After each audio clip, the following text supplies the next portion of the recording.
새해가 되었습니다.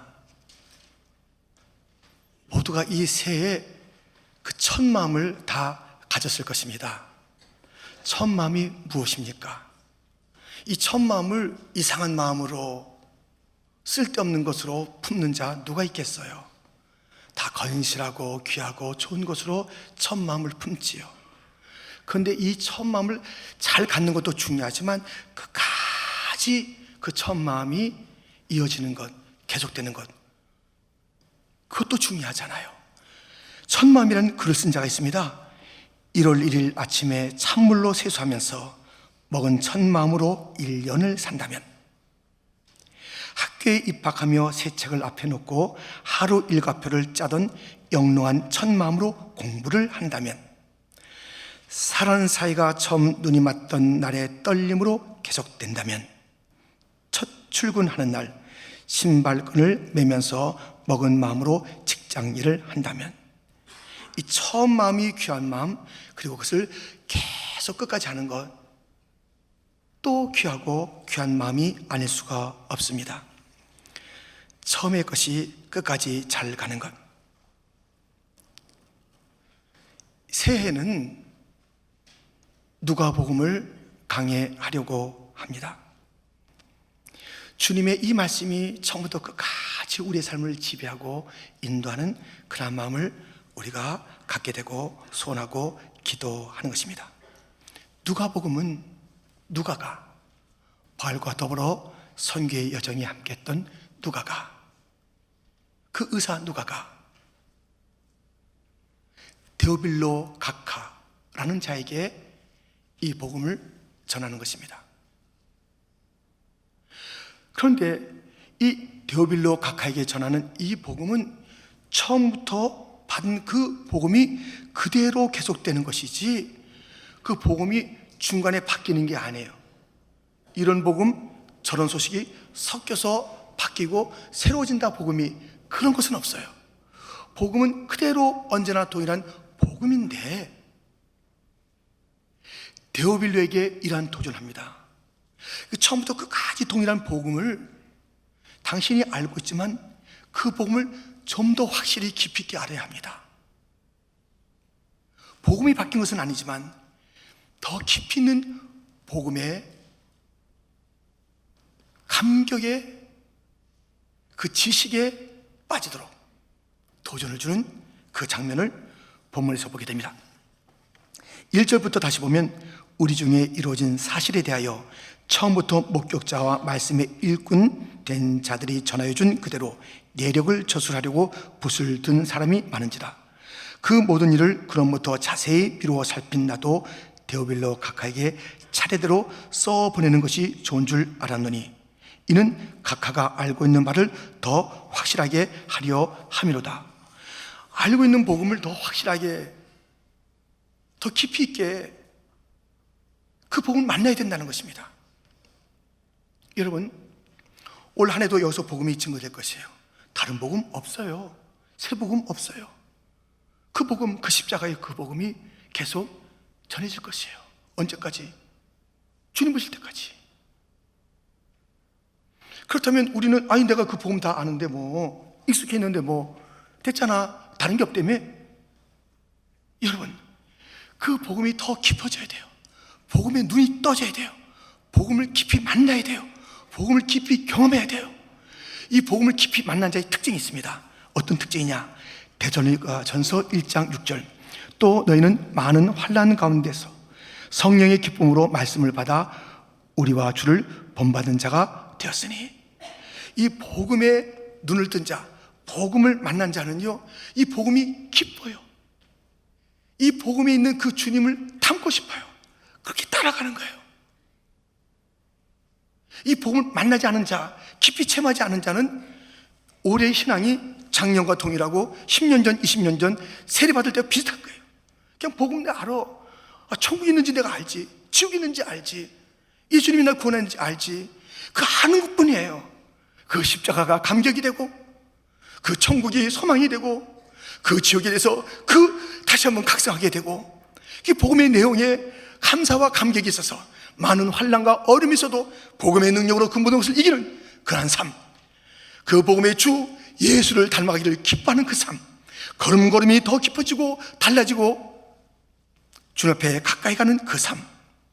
여러분, 2020년 우리가 옛부터 전해온 복음을 배우고 또 듣고 또 그것을 믿으며 갈 터인데, 그냥 그 자리에 머무는 것이 아니라 복음을 다 깊이 체험하는 기쁨과 감동과 감사가 달라지는 복된 나날 되기를 주님의 이름으로 축원드립니다. 오늘 본문에는 헤롯 왕 때에 제사장 사가랴가 등장하는 본문을 우리가 만나게 됩니다. 이 사가랴는 구약의 스가랴와 같은 그 이름을 구약과 신약이 이렇게 다르게 표현하고 있습니다. 이 사가랴가 오늘 본문에 보니까는 성실한 사람이에요. 자기에게 맡겨진 일을 아주 성실하게 잘해요. 어떻게 잘하느냐? 8절에 보면 마침 사가랴가 그 반열의 차례대로 하나님 앞에서 제사장의 직무를 행할세.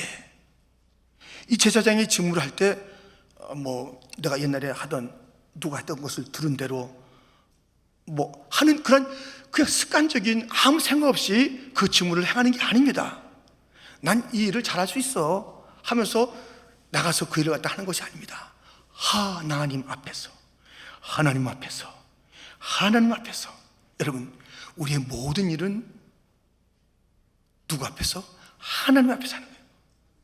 공부도 하나님 앞에서, 사업도 하나님 앞에서, 직장생활도 하나님 앞에서, 신앙생활도 하나님 앞에서.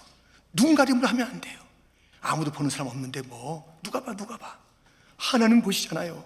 하나님 앞에서 이 사가랴는 성실하게 그의 직무를 감당하는 것입니다.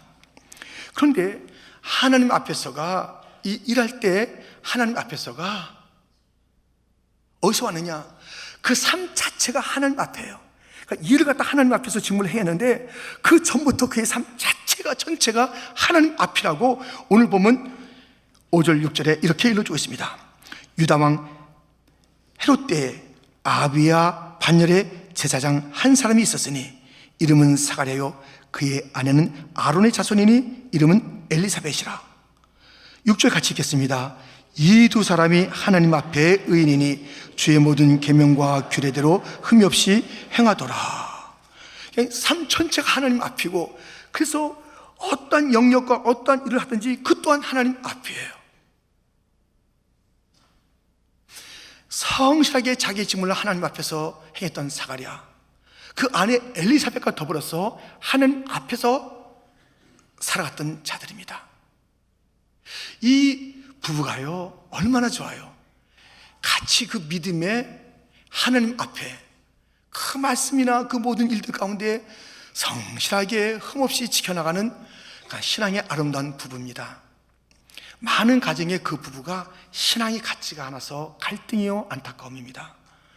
아내의 신앙은 저 앞서가는데 남편은 여전히 뒤쳐져 있어요.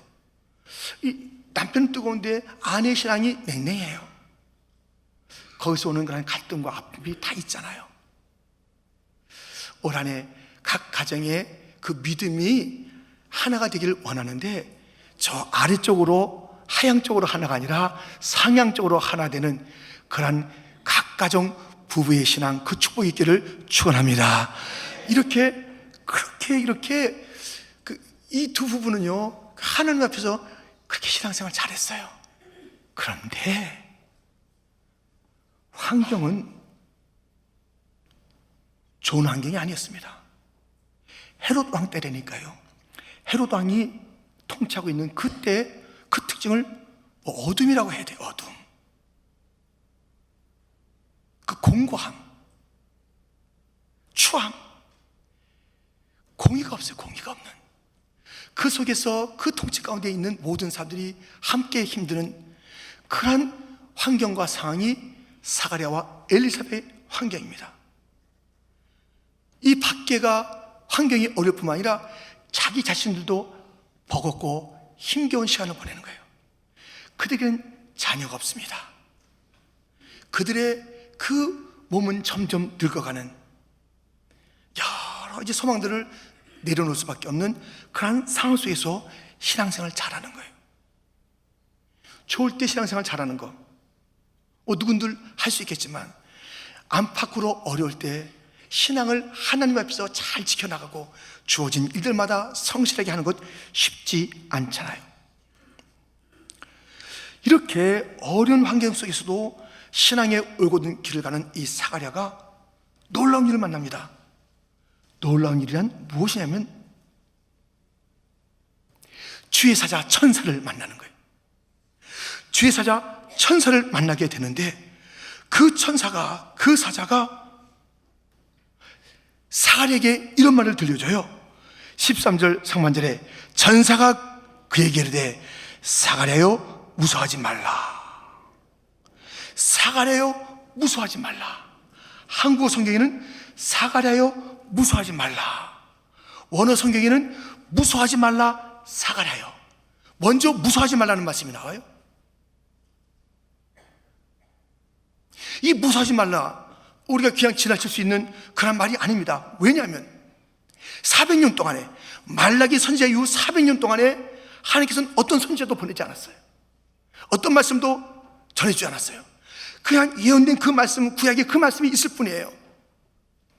캄캄했던 400년 만에 첫 주님께서 사가랴에게, 다시 말해서 신약의 모든 성도들에게 던져준 그 말씀이 무서워하지 말라는 거예요. 무서워하지 말라. 무서워하지 말라. 이것이 신약의 첫 복음이라고요. 무서워하지 말라. 사가랴가 받은 이 말씀은 신약의 모든 성도들에게 주어진 주님의 음성 말씀, 무서워하지 말라는 것이에요. 무서워하지 말라고 그랬는데 나 떨려, 힘들어, 어떻게 무서워하지 않을 수 있지?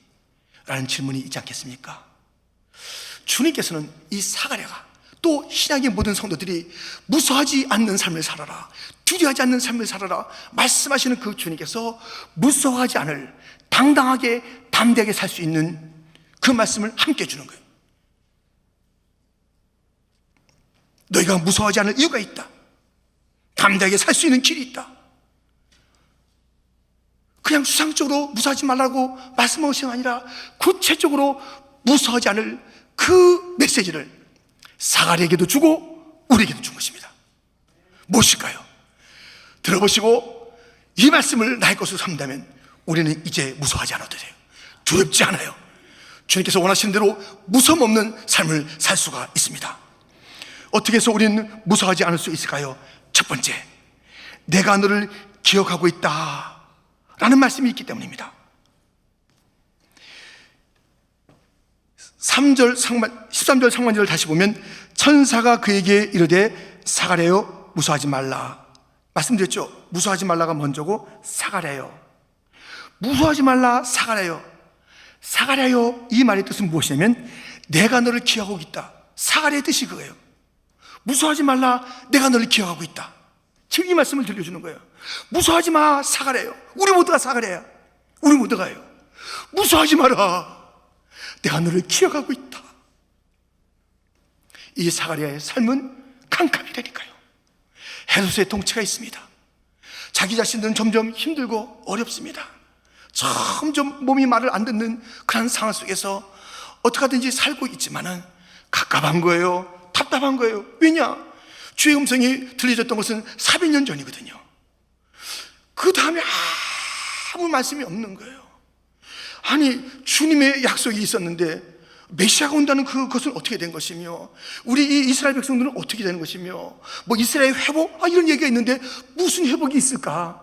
내 자신도 힘들고 이 상황도 힘들고 나라도 힘들고 이스라엘 전체가 힘든 그때에 무서워하지 마라, 내가 너를 기억하고 있다.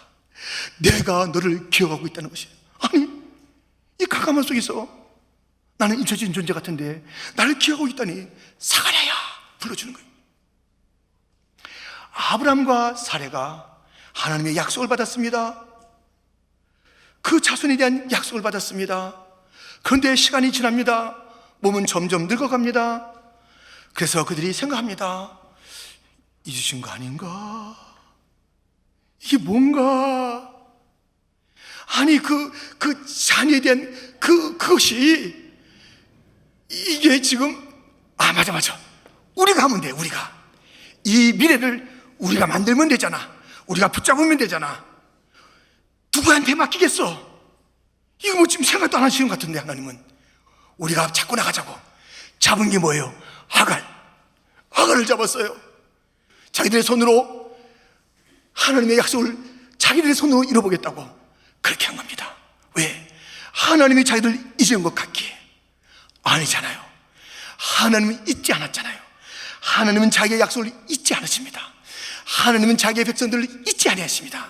사람의 눈으로 볼 때는 캄캄하고 아무것도 보이지 않고 포기할 수밖에 없는 그런 상황이랄지라도 주님을 말씀하십니다. 나는 너를 잊지 않는다고.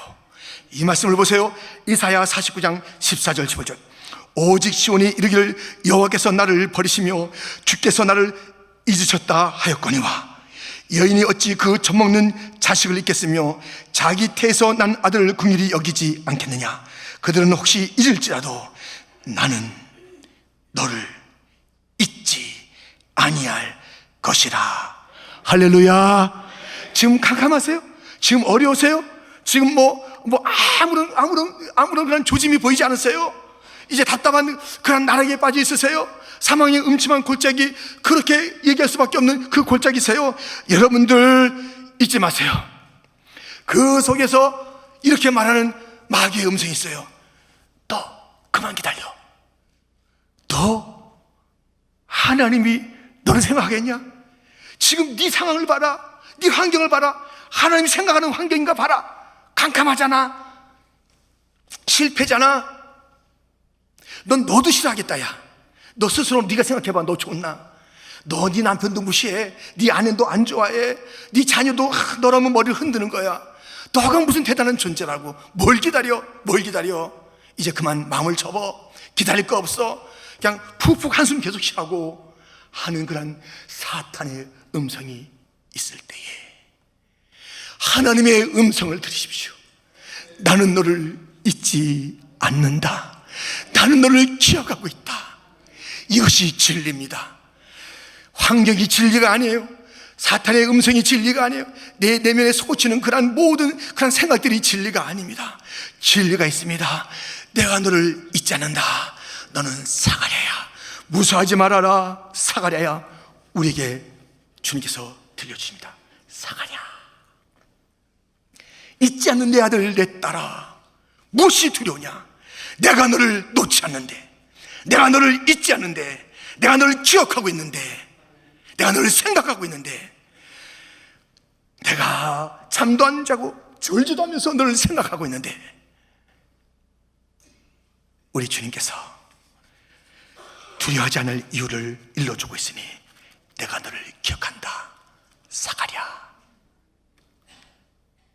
우리가 무서워하지 않아야 될 당당한 담대한 그 두 번째 이유는 내가 너의 기도를 들었다라는 것입니다. 하나님은 사가랴의 기도를 들으셨습니다. 13절 중반절에 너의 간구함이 들린지라. 이 사가랴가 천사를 만난 자리가 어딘지 아세요? 오늘 본문에 있는데 11절입니다. 주의 사자가 그에게 나타나 향단 우편에 선지라. 향단은 기도의 자리예요. 기도의 자리에서 주의 사자를 만난 거예요. 주의 자리에서 주의 음성을 들은 거예요. 기도의 자리에서 그렇게 그는 천사를 만나게 된 것입니다. 이 사가랴의 삶이 어려웠습니다. 그는 기도를 포기하지 않았어요. 기도하고 있었어요. 기도의 응답이 어딨나? 계속 그 응답의 구름은 뜨지 않아도 그는 기도했습니다. 낙심할 만한 그때가 되는데 주께서 말씀하십니다. 사가랴야, 너의 기도를 들었어. 내가 듣고 있다고. 예수님께서는 모든 면에 우리의 본이 되십니다. 기도 생활에도 마찬가지예요. 우리 예수님께서는 어떤 상황, 새벽부터 하든 밤늦게까지 이 기도의 삶이 얼마나 우리 예수님의 그 삶이었는가 우리가 알잖아요. 기도를 가르쳤잖아요.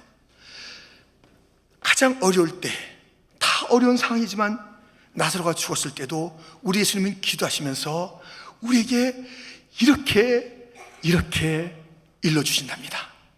그 자신의 기도의 삶, 그 자신의 고백을 통해서 우리가 그 고백을 가져라라고 우리에게 일러주는 그 말씀이 무엇일까요? 요한복음 11장 41절 42절 우리 한번 같이 읽겠습니다. 돌을 옮겨 놓으니 예수께서 눈을 들어 우러러 보시고 이르시되 아버지여 내 말을 들으신 것을 감사하나이다. 항상 내 말을 들으시는 줄을 내가 알았나이다. 아멘. 예수님의 기도 생활에 가장 중요한 것은 무엇이냐면 하나님이 내 기도를 들으신다는 것이에요. 하나님이 내 기도를 들으신다는 것. 하나님이 내 기도를 들으신다. 여러분, 하나님이 내 기도를 들으신다. 무엇이 무섭습니까? 하나님이 내 기도를 들으시는데 엘리야는 무섭지 않았습니다. 야, 너 일로 와봐. 아니, 너 일로 다 와. 한번 기도하자고. 너희들의 신이 정말 살아서 역사하여 너희들의 기도에 응답하는지 바알과 아세라 선지자들아, 한번 기도해봐. 나도 기도할 거야. 너희들이 믿는 신이 진짜인지, 내가 섬기는 하나님이 진짜인지, 어떤 신이 기도에 응답하는지 한번 너희들부터 해봐. 쿵쿵쿵쿵쿵쿵쿵쿵쿵 거기서 기도한 거예요. 아무리 쿵쿵거리고 기도해도 응답이 없네요. 바알과 아세라, 그 신, 그 선지자가 섬긴다는 그 신은 아무 응답이 없어요. 할 리가 있나? 있지도 않은 존재인데요. 뭐가 살아있어요? 할 것인데. 엘리야는 담대하게 기도합니다. 하나님이여 불로 응답하여 주옵소서. 불로 응답하여 주옵소서. 그는 믿었습니다. 하나님께서 살아계셔서 자기의 기도를 들으신 줄 믿었기에 불로 응답하소서. 불이 임했습니다. 하나님이여 이제는 하늘의 문을 여시고 큰 비를 부어 주옵소서. 믿음을 가지고 기도했습니다. 큰 비가 임했습니다. 그런데 이 엘리야가 하나님이 자기의 기도를 들으시는 살아계신 하나님, 무엇을 구하든지 하늘의 문이 열리고 그 응답이 임하는 그 하나님을 믿고 있던 엘리야가 이세벨이라는 여인이 저 엘리야 저 죽여, 이 얘기를 건네 듣고요 도망가는 거예요. 여러분들, 문제가 생기면 도망가면 안 돼요. 문제가 생기면 더 주 앞에 나가서 기도해야 되지. 이 엘리야는 하나님께서 기도를 들으신 것을 체험한 자이고 아는 자이고 믿는 자인데, 그만 이세벨의 그 소리 하나에 그냥 기도의 자리가 아닌 도망가는 자리, 노전나무 아래 가서 끝장 보겠습니다. 오늘 죽겠습니다. 이젠 난 몰라요. 탄식하고 넋두리 하는 거예요.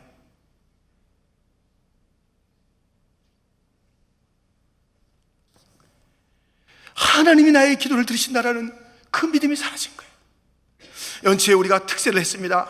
열심히 특세하고 또 이렇게 우리가 이제 곧 제주순회 하면서 이렇게 뜨겁게 나가다가 2월달쯤 가서 세인이가 서로 독담하다가 또 나를 갖다 뭐라고 하는 사람이 있어요. 야, 네가 잘나면 얼마나 잘냐냐, 왜 그 모양이냐, 뭘 한다고 그래, 그만둬, 이런 얘기가 와요. 그때 우리는 낙심하고 로전나무 찾으면 되겠습니까? 어떤 얘기가 들려도 내가 내 기도를 듣는다, 살아계신 하나님께서 나의 신음도 들으시고 나의 눈물도, 나의 모든 부르짖음도 다 아시면서 응답하시는 하나님의 것을 믿는다면 사람의 말에 흔들리지 아니하고 환경의 캄캄함에 낙심하지 않고 하나님은 나의 기도를 들으신다, 이 믿음을 가지고 끝까지 승리하는 자가 될 터이니, 성도여, 이세벨의 소리에 거기에 그냥 두려워하지 말고 무서워하지 말라. 내가 내 기도를 듣는다. 사랴야, 내가 내 기도를 듣는다. 내 아들 딸들아, 내가 내 기도를 듣는다. 내가 기도해, 내가 응답해. 무엇이 무서워, 무엇이 두려워. 이 사람들은 다 지나가는 것이, 환경은 다 지나가는 것이, 하나님의 약속은 진실한 것이, 내가 내 기도를 듣고 응답하리라. 환난 날에 부르짖으라. 내가 너를 건져주리라. 너는 나를 영원하게 할 것이다. 구하라, 찾으라, 문을 두드리라. 네가 찾을 것이요 얻을 것이요 문이 열린 것을 보게 되리라. 우리의 기도를 들으시는 그 주님, 살아계신 그 주님, 그 주님을 믿고 나간다면 무엇이 문제며 무엇이 두려움이며 그 이세벨의 소리가 어찌 우리의 삶을 가로막으며 우리가 로뎀나무 아래서 땅을 치며 통곡할 그런 자가 되겠습니까? 우리가 무서워하지 않아야 될 그 이유가 바로 우리 하나님께서 우리를 기억하시는 것이요, 우리의 기도를 들으시기 때문입니다. 또 하나의 우리가 무서워하실 이유가 있으니, 세 번째, 내가 네게 은혜를 주겠다라는 그 말씀 때문입니다. 이 천사는 아이가 없는 사가랴 또 엘리사벳 그 부부에게 아이가 있을 것인데 그 이름을 요한이라 부르라고 했습니다. 13절 하반절에 보면 네 아내 엘리사벳이 네게 아들을 낳아주리니 그 이름을 요한이라 하라. 요한이라는 이름 많이 듣죠. 이제 세례 요한, 여기 또 뭐 사도 요한, 요한이라는 이름이 많아요. 요한의 뜻이 뭐예요, 여러분들? 요한의 뜻, 요한의 뜻은 하나님은 은혜로우시다. 다시 말해서, 야 사가랴야, 내가 너에게 요한을 준다, 은혜를 준다. 은혜를, 내가 너에게 은혜를 준다는 거예요. 아니 지금까지의 삶은 캄캄이며 어려움이며 성실하게 자기 직분을 행하기는 행했지만 모든 것이 다 그냥 험한 것뿐이에요. 근데 요한을 준다는 것이에요. 은혜를 준다는 것이에요. 이 요한이 임하면 엄청난 변화와 엄청난 기쁨과 놀라운 일들이 벌어지니 본문이 그것을 이어서 얘기하고 있습니다. 요한이 임하면, 곧 은혜가 임하면 14절부터 보면 너도 기뻐하고 즐거워할 것이요 많은 사람도 그의 태어남을 기뻐하리니 이는 그가 주 앞에 큰 자가 되며 포도주나 독한 술을 마시지 아니하며 모태로부터 성령의 충만함을 받아 이스라엘 자손을 주 곧 그들의 하나님께로 많이 돌아오게 하겠습니다. 17절 같이 읽겠습니다.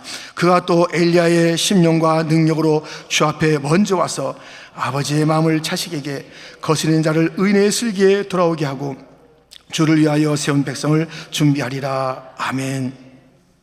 요한이라는 은혜를 받으면 기쁨이 오는 거예요. 회복이 오는 거예요. 하나님께로 돌아가는 것이 있는 거예요. 요한이라는 그 은혜가 임하게 되면 그때 주 앞에서 이 요한이 그 은혜가 있는데 예수 그리스도의 그 은혜까지 받는 놀라운 은혜, 구약의 말라기의 그 약속들, 자녀가 아버지로 돌아오는 그 약속의 그 약속이 이루어지는 놀라운 일이 이 은혜 가운데 있다는 것이에요. 여러분들, 은혜가 임하면 변화가 되는 거예요. 아니 백수십 년 전에 우리 조선 땅 무슨 소망이 있었어요? 양반이네 먼매하면서 그냥 뭐 다투기도 하고 폰만 잡고 살아가는데 여기에 무슨 구원의 여망이 뭐 있냐 이거예요. 그냥 하루하루 그냥 눈 뜨며 살아가는 것이 어디로 가는 것이에요? 처절한 그러한 곳에 이 조선 땅에 은혜가 임했습니다. 살아나잖아요. 하나님의 은혜가 임하니, 복음이 임하니, 예수님이 임하니, 은혜가 임하니까 조선 땅에 어둠이 물러가게 되는 것이고, 그 모든 일제의 강점기와 전쟁이라는 그런 처절함과 공산주의와 맞서는 그 모든 일들과 배고픔과 맞서는 그 모든 일들이 그 힘이 어디서 나온지 아세요? 그것이 바로 은혜, 하나님의 은혜를 알았기 때문에 성도들이 그 은혜를 붙잡고 그 은혜에 감사하며 그 은혜가 온 땅에 펴지기를 소원하며 곳곳마다 부흥회를 일으키며 사경회를 일으키며 기도의 골짜기에서 은혜를 임하게 주시옵소서. 하나님이여, 우리는 지금 어려움을 겪고 있나이다. 이 일제강점기에 이 어려움 가운데 있나이다. 이 공산의 여러 가지 치하와 이 전쟁이 있나이다. 배고픔 가운데 있나이다. 우리와 우리 다음 세대가 이제는 여기서 떨쳐지기를 주의 은혜를 구하나이다. 은혜를 구하고 구했을 때, 주의 은혜가 임했을 때 대한민국은 이렇게 잘 사는 나라가 됐고 세상에 영향을 끼치는 그런 나라가 된 것이에요. 이제는 은혜가 필요 없어요. 우리끼리 하면 돼요. 정치의 힘이면 되지요. 경제의 힘이면 되죠. 과학기술이 발전하면 되는 거예요. 하늘이 없어도 돼요. 하늘 없어봐요. 하늘의 문이 닫혀봐요. 은혜가 거둬져봐요. 되나 안 되는 거예요. 은혜가 없는 곳에 그 어떤 세력도 은혜를 대신해서 이 땅을 일으키겠다, 이 땅을 책임지겠다, 어림도 없는 이야기. 하나님의 은혜가 나라를 살리는 거예요. 저는 수많은 가정에 어려움을 받습니다. 술주정권 아버지가 있는 거예요. 그냥 뭐 도박하는 그런 자녀가 있는 거예요. 여기저기 때림이 있고 원망이 있고 아우성하는 그런 가정에 은혜가 들어가는 건 천국이 되더라고요. 여러분과 저는 별달라요. 은혜가 아니면 우리 이렇게 살 자가 아니에요. 은혜가 아니면 우리는 지금 완전히 거렁뱅이에요. 완전히 깡패예요. 완전히 못난 자예요. 완전히 더한 자예요. 완전히 사기꾼이에요. 은혜가 아니면 이렇게 누가 설교해요? 은혜가 아니면 여러분 누가 어떻게 이렇게 찬양할 수 있어요? 은혜가 아니면 여러분이 거룩한 전에서 어떻게 이 악기를 가지고 연주할 수 있겠어요? 은혜가 아니면 그러나 은혜가 임하면, 요한이 임하면 그렇게 되더라. 할렐루야. 우리 하나님께서는 너희들 무서워하지 말아라 말씀하는 거예요. 내가 너한테 요한을 줄게, 은혜를 줄게. 이 은혜는요, 모든 것을 바꾸는 역사, 그 놀라운 출발점이 은혜이니 주님께서 내가 너한테 요한을 준다, 이것이 바로 사례에게만 아니라 우리에게도 주어진 약속이며 선물인 줄 믿습니다. 올해 시작되었습니다. 현장에서 성실하게 사십시오. 크리스찬은 성실한 자들이에요. 자기의 삶의 자리에서 어영부영하는 자들이 아닙니다. 이상하게 살아가는 자들이 아닙니다. 적당히 타협하고 거짓말하고 이런 것이 우리의 삶이 될 수가 없습니다. 하나님 앞에서 사례처럼 최선을 다하는 것, 삶 전체가 하나님 앞에서, 가족 전체가 하나님 앞에서, 우리 교회가 하나님 앞에서 예배를 드려도 성실한 예배를 드리는 거예요. 찬양을 해도 하나님 앞에서 드리는 거예요. 사람 앞이 아니에요. 내 스스로가 만족하는 것이 아니에요. 내 연주에, 내 찬양에, 내 섬김에, 내 존재에 사람의 시각과 내 자신의 스스로의 만족이, 그것이 우리의 목적이 아니잖아요. 하나님 앞에서 하나님의 기쁨이 되기 위하여, 하나님 마음에 합하기 위하여 우리는 그 모든 일을 한다면 이 한 해에 우리가 할 것은 삶의 현장과 예배의 모든 모습이 하나님 앞에서 사가랴처럼, 아멘. 무서워하지 맙시다. 무서워하지 맙시다. 왜냐하면 주님이 우리를 기억하고 있기 때문에, 주님이 나의 기도를 듣고 있기 때문에, 주님이 나에게 요한을 준다고, 은혜를 준다고 말씀하고 있기 때문에 우리는 이 세상에 무서운 것이 없어요. 두려운 것이 없어요. 할렐루야. 올 한 해의 걸음이 이 주님의 첫 말씀을 가슴에 품고 이 말씀이 그대로 이루어지니 어느 순간도 의심하지 마시고, 무서워하지 말라는 그 주님께서 나는 너 모르겠다고 무서운 구렁텅이에, 염려덩이에 우리가 다 던지는 게 아닙니다. 염려와 근심은 그것은 주님께서 주신 것이 아닙니다. 무서워하지 말라는 것이 주님께서 주신 약속이며 주님이 우리에게 주신 귀한 선물. 너의 이름은 사가랴, 내가 잊지 않는 존재. 내 기도를, 내가 귀를 기울이고 있어. 나는 너에게 요한을 줄 거야. 요한만 받아봐, 은혜만 받아봐. 완전히 달라져. 여러분들 2019년 똑같이 힘든 일 많았죠? 어려운 일 많았죠? 지치셨지요? 2020년도 새해를 맞았지만 여전히 두렵지요? 염려가 되지요? 그러지 말라는 거예요. 오늘 누가복음 1장의 말씀을 통해서 주님께서 400년의 침묵을 깨고 던져줬던 것처럼 지난 2019년도까지 많은 어려움이 있었다 할지라도 이제 주님께서 새로운 그 놀라운 은혜의 샘을 터쳐주었으니 그것은 다름 아닌 두려워 말라, 무서워 말라는 말씀의 첫 말씀을 붙잡고 우리가 출발하게 하시는 것입니다. 우리 주님이 함께 하십니다. 아멘. 주의 손 붙잡으세요. 아멘.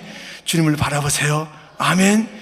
주님과 함께 승리의 노래를 부르며 나가는 2020년 소망의 한 해가 되기를 주님의 이름으로 축원드립니다. 하나님 아버지 감사합니다.